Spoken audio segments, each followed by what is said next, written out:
Tim's baby turned 1 month old, and a celebration was planned. I was invited to Lily's family home. "He's adorable, like an angel," I commented. As I reached out to touch the baby's tiny fist, Lily yelled, "Don't touch the baby, stranger." I was shocked and retracted my hand, protesting. "I'm Tim's mother, his grandmother." "So?" Lily chuckled. "To me, you're a stranger. Once I get your gift, you're useless." "How could you? With your shabby deli, I doubt I'll need your help anymore. So, let's cut ties after today. Don't ever show that gloomy face again. We don't want poverty rubbing off on our family." I was stunned, but quickly responded with a smile. "All right." Left in the foyer. I made a silent vow. If that's how you want to play it, I have plans too. You'll regret this later. I'm Rachel, a 55-year-old housewife. After my husband passed away when my son, Tim, started elementary school, I resolved to work harder to support his education. Quitting my part-time job, I used the money my husband left to start a small deli. Thanks to my relentless work, the deli gradually took off, and I could afford to send Tim to college. When Tim was young, I was too busy to enjoy leisure activities like other families. We hardly had the luxury of visiting amusement parks or spending weekends in the park. Sometimes I felt like a failure for not spending enough time with him, but Tim grew up to be considerate, which was a relief. After landing a job at a major corporation, Tim moved out to live on his own. Still, he lived nearby in the city, so he'd visit with a smile on his face during long weekends. When he got comfortable with his job, he called to introduce someone special. However, when he brought home the lady, I felt a mix of happiness and anxiety. She was the daughter of the locally famous company. I braced myself, thinking she wanted Tim to be her successor, but her cousin was already set to take over the business. After graduating from a prestigious university, Lily was currently helping with housework at her family home. "Nice to meet you. Let's get along well." She greeted me enthusiastically, shaking my hand vigorously. I could tell she was well raised by her dining manners and behavior, but her unrestrained and flashy personality made me feel we wouldn't get along. Nevertheless, I wanted to have a good relationship with Tim's choice and tried to get close. My efforts were soon disregarded after their marriage. Lily was talkative and bright, but her conversations were mostly gossip about neighbors, celebrity news, and bad-mouthing acquaintances. The biggest issue was her timing of visits. She would show up unannounced just when I returned from work and started cooking dinner. Naturally, I had to invite her to join us. I don't have any morning sickness, so I can eat anything. Even beer is okay. You shouldn't drink alcohol while pregnant. Really? I was feeling worried about her lack of awareness and prenatal knowledge. When I first received the news that Lily was pregnant, I was as happy as if it were about my own situation. However, it seems that Lily lacks the awareness and understanding appropriate for a pregnant woman, with little to no preparatory knowledge on the matter. Despite claiming she could eat anything, she was quite picky. She disliked fish for its smell and only accepted certain brands of meat. For dessert, she demanded fruits like grapes or melon from specific farmers. Moreover, after finishing dinner, she'd give me a rating. 65 points. Not too impressive, 93 points, could use more spice, 100 points today. Amazing, you passed. Congratulations. With a broad smile, she'd give her verdict, and I'd force a smile in response. "Lily, why do you always rate the meals?" I asked once. With a beaming smile, she replied, "I'm making you my practice subject. If you can't satisfy a daughter-in-law, your deli might go under. I've been running it for 20 years in a prime location near the station." I replied sarcastically, but it didn't seem to register. Businesses can fail in an instant. I don't want to take care of an unemployed mother-in-law. So, you better keep it up. Though I was only 55, she treated me like an elderly person. While she didn't seem to mean harm, her condescending remarks were irritating. With such exchanges 4 to 5 times a week, I was worn out. Moreover, using her pregnancy as an excuse, she wouldn't even clear the dishes after eating and would just lounge on the couch with her phone. When I tried to relax with a canned drink and TV, she'd complain. "How terrible of you, drinking in front of me. Is this some kind of harassment? Please go to your room. I just want to enjoy a drink while watching a TV drama. You can watch it on your phone. Really, you're so inconsiderate. I wanted to watch it on a big screen, not a tiny one. Why do I have to put up with such treatment from my daughter-in-law?" When my irritation reached its peak, Lily would pack up Tim's dinner in containers and leave with a smile. Exhausted, I'd take a shower early and rest in bed. Out of curiosity, I once asked what they did for weekend dinners. She nonchalantly replied they got by with delivery or ready-made food. I'm not good at housework. But I want Tim to eat delicious meals. It would be great if you could cook for us on weekends too. I ignored her audacious request. It's nice that you visit, Lily, but I'm tired from work too. Maybe we could limit it to once a week? When I couldn't take it anymore and called Tim to complain, this was his response. Lily is having terrible morning sickness and can't do anything around the house. I'm swamped with overtime work, and I can only help out with household chores on weekends. She's mostly lying down at your place, right? What? I feel relieved knowing you're looking after Lily. She must be anxious about her first pregnancy, so I hope you can overlook any rudeness. Okay, I understand. It seems Lily is playing the role of a frail pregnant woman in front of Tim. I strongly wished I could show him how she lounges on the sofa, watching videos and laughing heartily. But if I did that, kind-hearted Tim would be disappointed and feel sorry for me. Lily knows I won't do such a thing, and that's why she's taking advantage of me. This aspect of her is particularly irritating. Although I find Lily challenging, I am excited about the arrival of my grandchild and want to maintain a good relationship with Tim, just like before. Therefore, I decided not to interfere too much and to warmly watch over my son and his wife. Instead, I accompanied Lily to buy baby supplies, prenatal checkups, dedicating myself to carrying her bags. As a grandmother, I was eager to help in any way I could. However, Lily's behavior became increasingly arrogant day by day.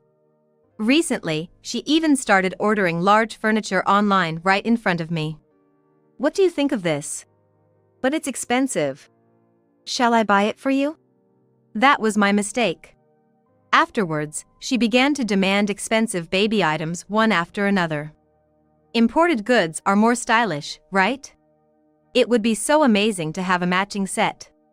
Lily, why don't you consider renting items that will only be used for a short time?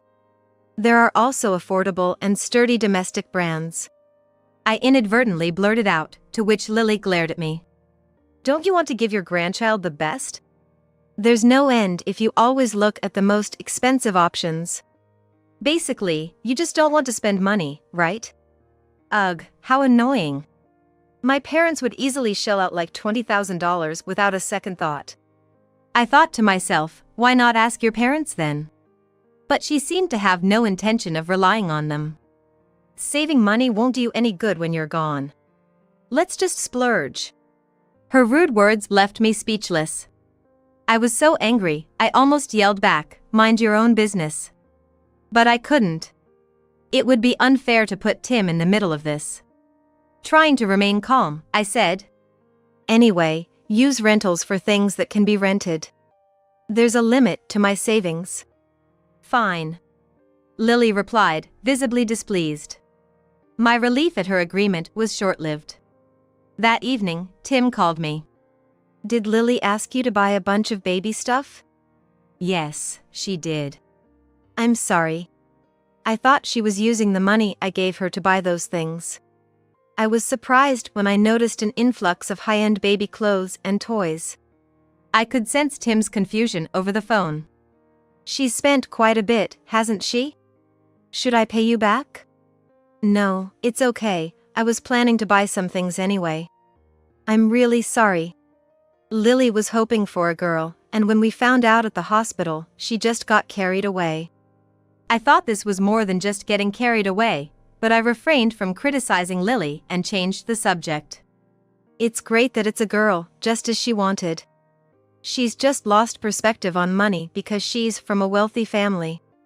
I'll talk to her about not burdening you anymore. Thanks, I appreciate it. After hanging up, I sighed deeply. I understand the desire to gather a lot of cute baby items. But a little restraint is common sense.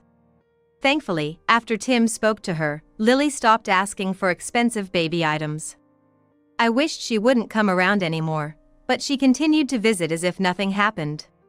Recently, she seems to have shifted her strategy to asking for smaller amounts of money. You see, I can't work because I'm pregnant and don't have money. But I need to look good, or Tim might lose interest in me. It's okay for someone older like you, but I'm young and want to be loved. Of course, I had no intention of giving her a penny. Why don't you ask Tim for more allowance? I'm sure he'll listen to you. I can't do that. It would be like accusing him of not earning enough. Lily retorted while munching on snacks.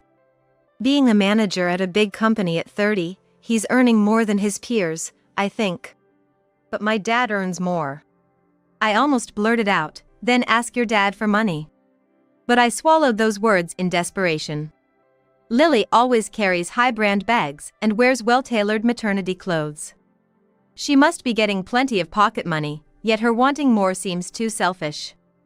I don't mean to say that a pregnant woman shouldn't dress up or that a housewife should be frugal. But asking your mother-in-law for money is surely wrong. I felt frustrated, but seeing Lily's heavily pregnant belly, I calmed my anger. I'm about to become a grandmother soon. Which feels quite ticklish. I am thankful to Lily for that. When my sister-in-law, Sophia, came to visit over the weekend and I vented to her, she was visibly upset. What a terrible daughter-in-law! She's taking too much advantage of you, Rachel. Tim should really speak up. You think so? I replied with a smile. But I think once the baby is born, her disrespectful attitude towards me will improve. That's not just maternity blues, it's her personality. Don't get your hopes up. Maybe, but Tim and I have a good relationship, and I don't want to cause any trouble between them. Sophia sighed. Don't put up with too much. I'm always here to listen to your complaints, if you need.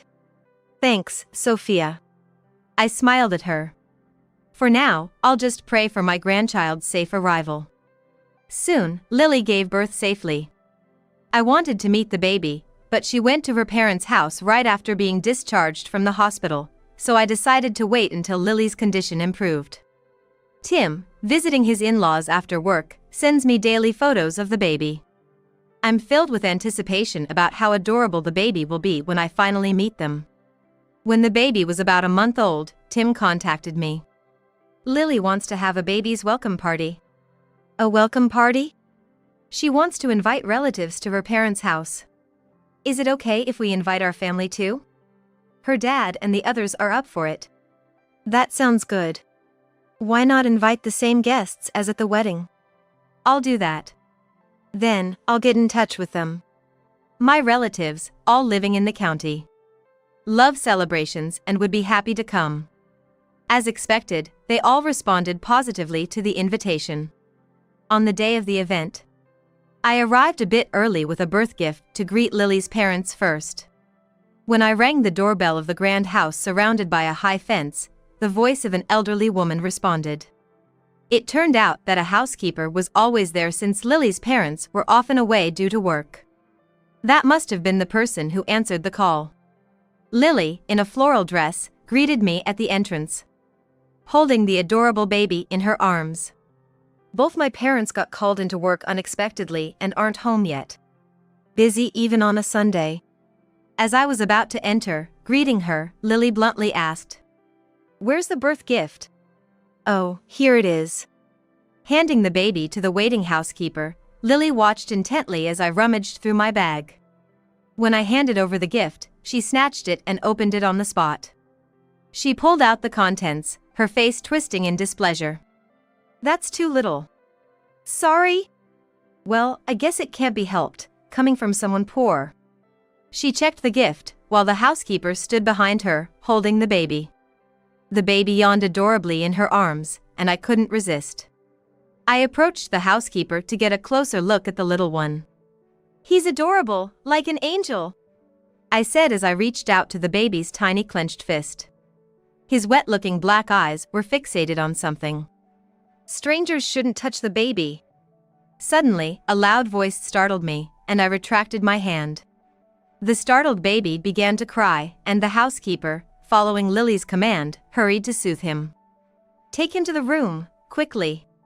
"Yes, right away." I waited for the housekeeper to take the baby away, then confronted Lily. "I'm Tim's mother, his grandmother." "So?" Lily chuckled. "To me, you're a stranger. I don't need you once I get the gift." "How could you?" "You run that shabby deli. I doubt I'll need your help in the future. So, let's cut ties after today." She shooed me away. "Thanks for coming. You can leave now. Don't show me that gloomy face again. I don't want poverty spreading to our family." I was dumbfounded at first, but quickly responded with a smile. "All right." Lily left me in the entrance and went back inside. Her words kept spinning in my head. I had never felt such humiliation in my life. Why do I have to be spoken to like this by my daughter-in-law? Clenching my fists as if they might shatter, I silently declared war in my heart. If that's the attitude she wants to take, I have plans too. She'll regret this later. When I opened the front door, my relatives were crossing the garden, heading our way. "Rachel, are you leaving already?" asked one, looking puzzled. Lily greeted them with a smile. "She has something to do today. Dinner will be here soon. You should stay and eat with us. She's in a hurry." "Welcome everyone. Tim and his parents will join us shortly. Please make yourselves comfortable until then." Lily invited the relatives inside, closed the front door, and locked it immediately. She's well liked by our family for her good public face. During my husband's memorial service at the deli, she introduced herself to the older men, quickly rising in their esteem with her beauty, wealth, and affable personality. So, no one doubted her words this time. I decided to use my last resort. I headed to a certain place. 2 hours later, I rang Lily's doorbell again. She let me in, whispering discontentedly as I took off my shoes. "Why did you come back?" "I forgot something important." "Oh, you brought the rest of the gift, huh? That small amount was quite embarrassing, wasn't it?" she said, chuckling. I passed her and headed to the lively voices echoing down the corridor. As I slid open the door to the spacious room, both families were surrounding a large dining table. Tim and Lily's parents were nowhere to be seen, but the table was laden with large platters, and the relatives were happily sharing drinks. "Rachel, you're back. Come over here. We have wine too. We can ask the housekeeper to bring them." The relatives beckoned me over. "Thanks, Uncle. But before that, I have something I want to present." "Oh, what's that?" "A surprise gift?" Lily asked casually. "Yes, a surprise. Everyone, please listen." I clapped my hands to silence the chatter, then played a recording from my phone. "Strangers shouldn't touch the baby." Lily's angry voice filled the quiet room. "That's Lily's voice, isn't it?" The room buzzed. "I don't need you once I get the gift. You run that shabby deli. I doubt I'll need your help in the future. So, let's cut ties after today. Don't show me that gloomy face again. I don't want poverty spreading to our family." The harsh words were as terrible as ever. It wasn't just me who thought so, the female relatives started criticizing Lily. "Even if mother-in-law and daughter-in-law don't get along, this is too much. Rachel, you raised him alone while running a deli. How dare she belittle you like that? What, just because her parents are rich, she acts all high and mighty? What a nasty daughter-in-law." Not only my family but Lily's relatives also expressed their anger. "Saying such things to a mother-in-law is unthinkable. I'm sorry our Lily said that. It's embarrassing for us too." Spoiled as a young lady, But can't she distinguish between what's right and wrong? Such an ill-mannered girl at her age. Feeling the cold stares of the relatives, Lily started to panic. She twitched her cheeks, trying frantically to control the situation. "Oh, come on, Rachel, stop joking around. Oh, I get it, you're jealous because Tim always defends me. So, you made this up and played it." Lily covered her face with her hands, starting a fake cry. "I've been trying so hard to get along with you, and this is how you treat me? This is terrible." The women looked unimpressed. But the men were easily deceived, looking at each other in confusion. "Hey, that's too much. Right, it's unfair to gang up on her. She's crying now." "Rachel, what were you thinking? Jealous that Tim prefers Lily? Were you trying to be mean?" "It's always said that mothers-in-law bully their daughters-in-law. Lily's a good girl, right? Don't harass her like this, Rachel." Lily probably smirked inwardly as the men quickly took her side. Then the women exploded in anger. "Good girl? She escaped to another room to avoid helping in the kitchen when we had a gathering at Rachel's.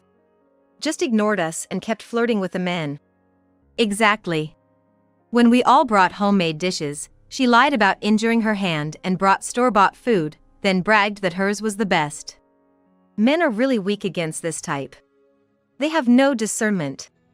The argument turned into a men versus women debate, with Rachel's and Lily's relatives all mixed up. The once lively Japanese room is now filled with an ominous atmosphere. As the housekeeper brought in more beer, looking bewildered, the doorbell rang. Sophia entered the room, guided by the housekeeper, holding a thick, bulging envelope. Lily's eyes lit up at the sight. "Welcome, Sophia. Thank you for coming. Thank you for inviting me. Here's the gift." Oops. Sophia accidentally let the envelope slip, scattering its contents on the floor. "Oh no, I forgot to seal it. I'm so sorry." "Huh? Who's that with Lily in these photos?"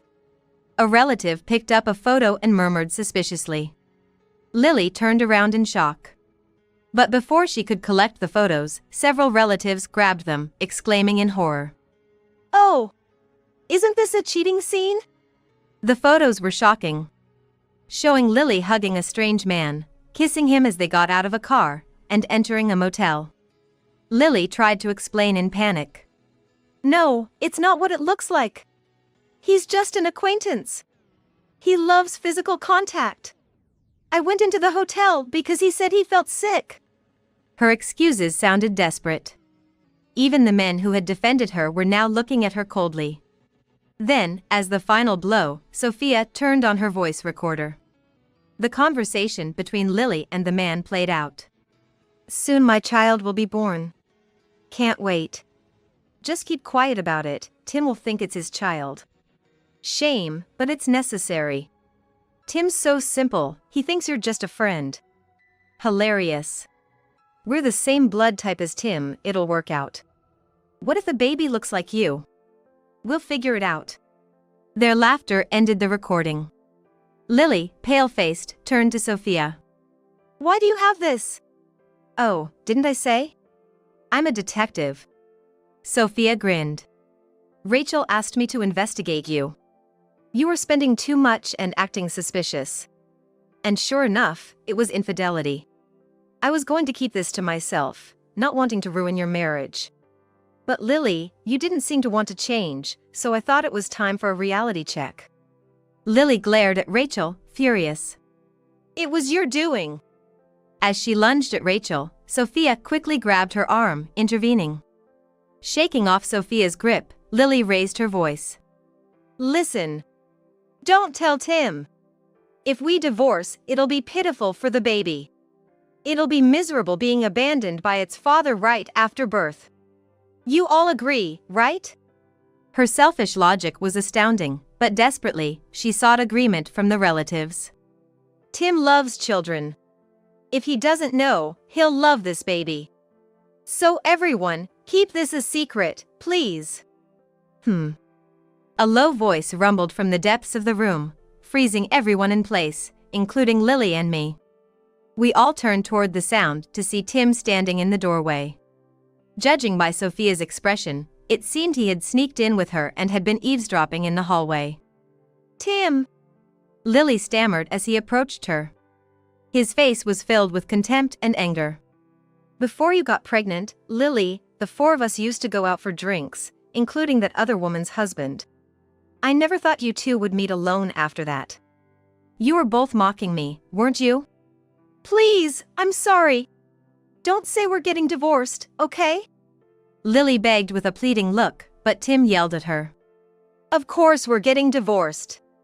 It's not just about me. You insulted my mother too. I can't forgive that."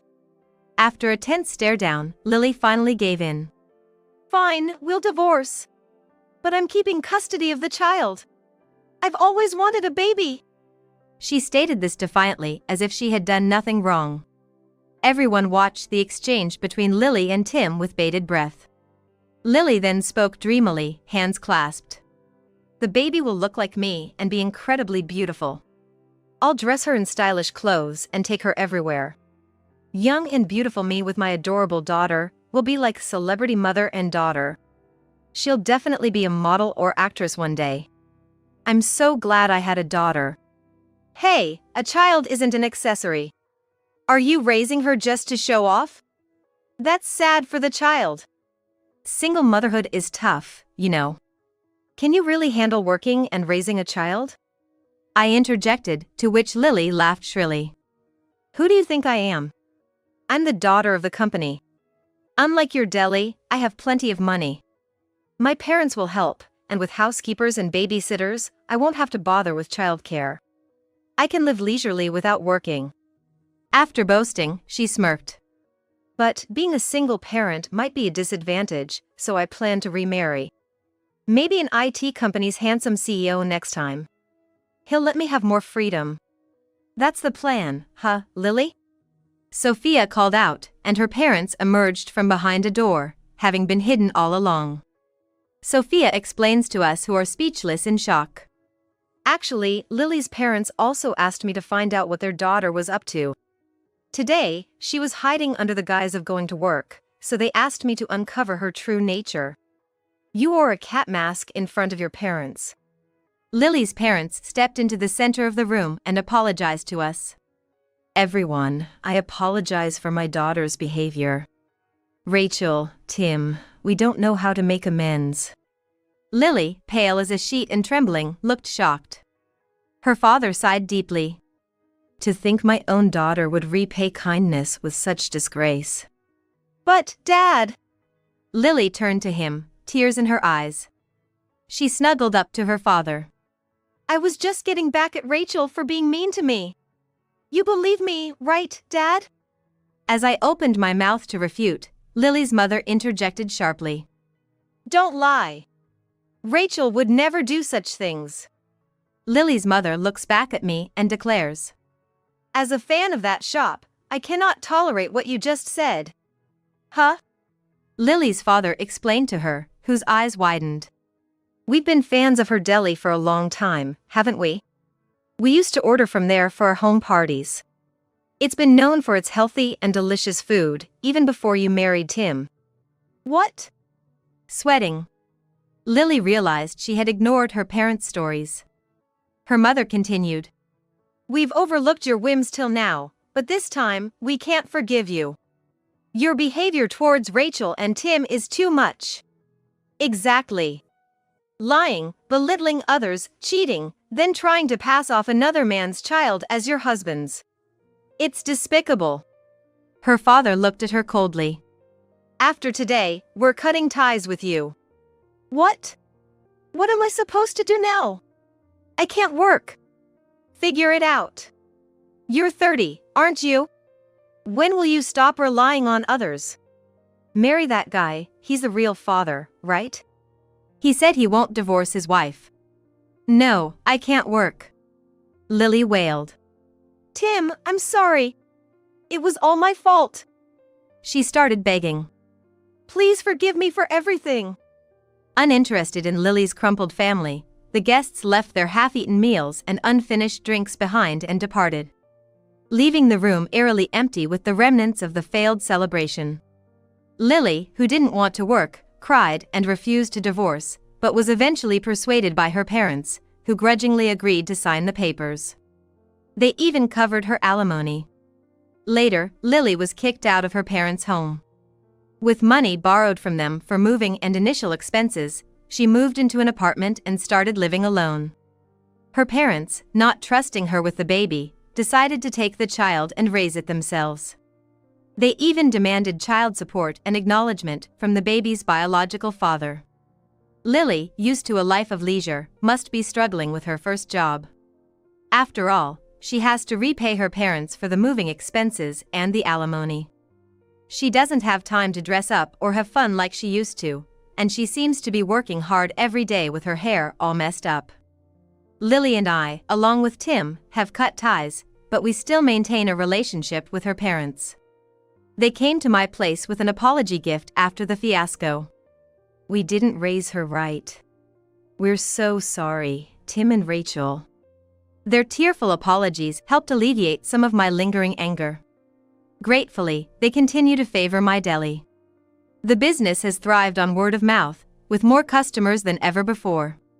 I'm busy preparing for the opening of a second location. Tim, too, has regained his spirits and is working hard. Though busy, we both lead fulfilling lives. Someday, if Tim has his own children, I'll shower them with all the love I can give.